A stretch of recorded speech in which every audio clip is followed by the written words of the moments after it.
In this lecture, we're looking at electric forces and electric fields. It's an introductory look at these topics.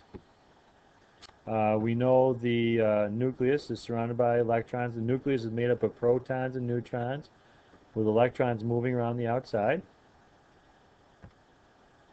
And some information about protons and neutrons and electrons is that a proton has a mass of 1.673 times 10 to the negative 27th kilograms. A neutron is slightly larger with that value right there that you see, and an electron has a mass of 9.11 times 10 to the negative 31 kilograms. These are numbers that are good to write down in your notebook.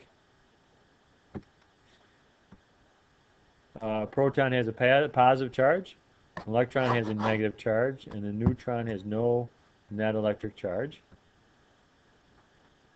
The charge on the proton exactly equals the magnitude of the charge on the electron. They both have the exact same charge. They have different masses, but they do have the same charge. The proton carries a charge of plus E, and the electron carries a charge of negative E. That E stands for elementary charge. The SI unit for measuring the magnitude of an electric charge is the coulomb. E, the elementary charge, has been determined experimentally to have the value 1.6 times 10 to the negative 19th coulombs. Robert Millikan actually did a very famous experiment to calculate the charge of an electron with his oil drop experiment. He won the Nobel Prize in Physics for that experiment in the early 1900s. So my question here is then, how many electrons are there in 1 coulomb of negative charge? Well, you can do it something like this. You can say, all right, well, we have 1 coulomb of charge. Divide that by 1.6 times 10 to the negative 19th coulombs per elementary charge. And that tells you 6.25 times 10 to the 18th elementary charges make up 1 coulomb of charge. We're going to look at charged objects and the electric force. We have here a rubber rod, ebonite rubber rod, rubbing against some animal fur. And what happens is, as this work is being done, moving it back and forth, negative charges are picked up from the fur. Electrons from atoms of the fur are transferred to the rod. The transfer gives the rod a negative charge, which leaves a positive charge on the fur. So what's happened here is you have a law of conservation of electric charge. You actually didn't gain or lose charges, you actually just changed their position. So during any process, the net electric charge of an isolated system remains constant. It is conserved. So like charge, and we also know that like charges repel and unlike charges attract each other. So in this picture here, you see the positive and negative would pull in towards each other, but the negative would push out, positive would push out. The next thing we want to talk about is conductors and insulators. Not only can electric charge exist on an object, but it can also move through an object.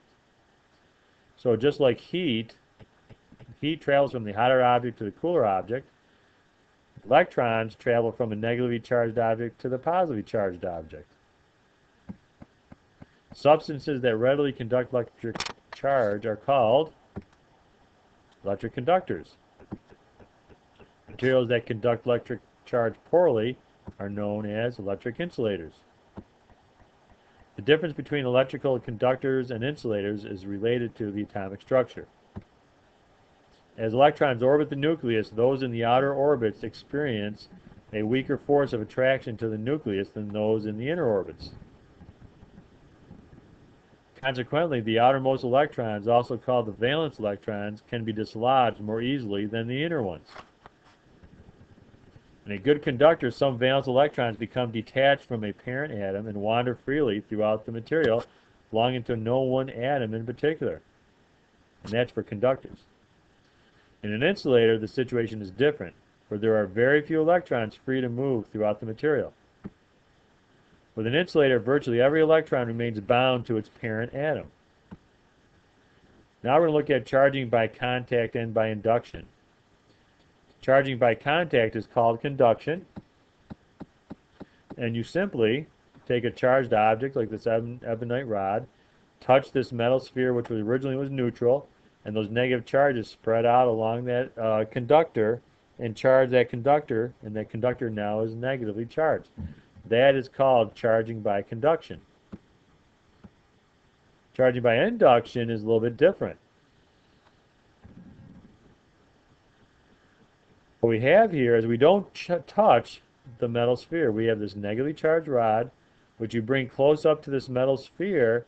You would notice that the electrons in this sphere get pushed off to the other side. You see these electrons get pushed over here, leaving positive charges behind.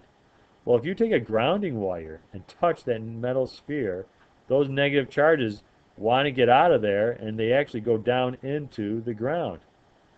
You then remove the grounding wire, and then you remove the negatively charged ebonite rod, and you're left now with a positively charged sphere. And that's called charging by induction. You induce a charge by attaching a grounding wire to it. A closer look at charge by induction. What happens is the rod comes up close to the ebonite rod, comes up close, pushing the electrons away, leaving positive behind.